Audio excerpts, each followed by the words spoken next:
Hello everyone, I'm Ziba.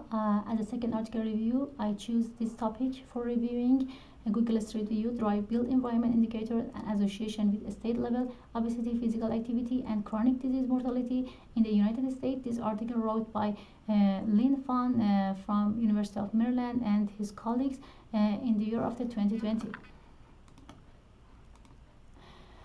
Previous studies have demonstrated that there is a high possibility that the presence of a certain built environment characteristics can influence health outcomes, especially those related to obesity and physical activity.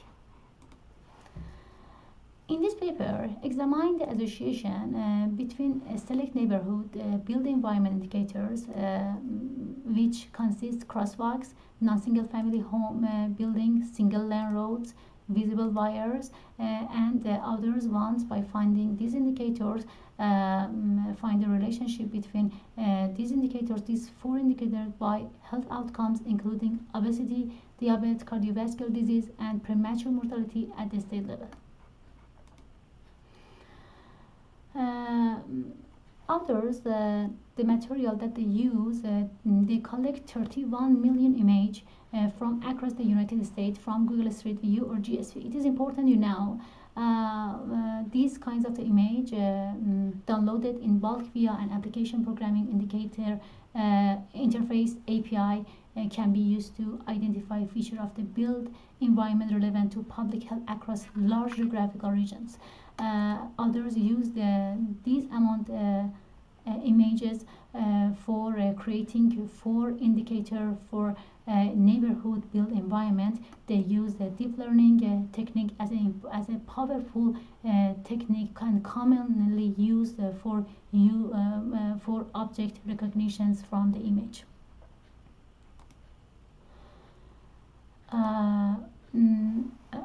Here, use GSV image to create these built environment indicator, aggregating them at the state level across the United States to predict association with GSV indicator and health outcomes or descriptive statistic in a state level.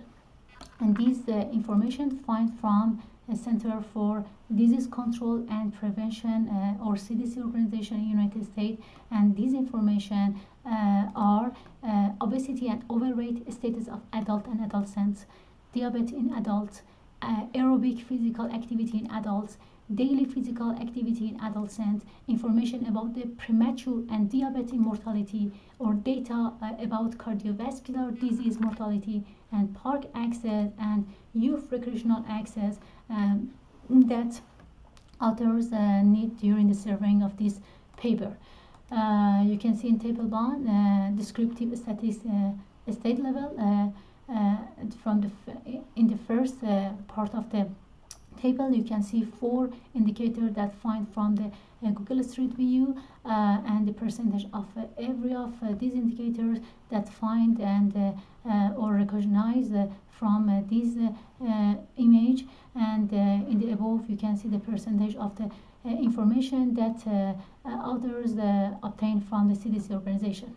It is so important you know they observe hypothesize that an increase in crosswalk and non-single family home building will be associated with an increase in physical activity and a decrease in chronic condition and mortality, while an increase in single lane road and visible wire will be associated with a decrease in physical activity and an increase in chronic condition of and mortality.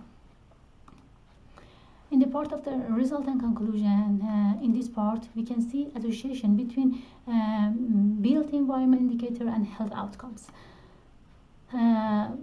Crosswalk prevalence as indicator of vocability. More crosswalks were predictive of lower adult and adolescent obesity, as well as a decrease in premature mortality.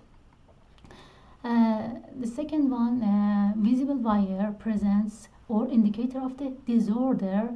More visible wire were associated with increase in case of the premature mortality, diabetes mortality, and cardiovascular mortality. The third one, non-single family home as an indicator of mixed lane use or urban development, increased prevalence in non-single family homes were also predict of an increase in park access prevalence and youth recreational access prevalence. The fourth one, single lane road as indicator of less urban development. Single lane roads were used as an indicator of the lower urban development. A higher prevalence of single lane roads was associated with an increased prevalence of adult obesity and the decreased prevalence of park access. You can see in the table 2 the association between the indicator and environment characteristic that I said in previous slide. In addition, in table C, states in the highest tertile of having non-single family homes were also associated with a 23.20% increase in park access prevalence and 8.68% increase in youth recreational access to states with the least non-single family homes. All papers have a strength part and some limitation part.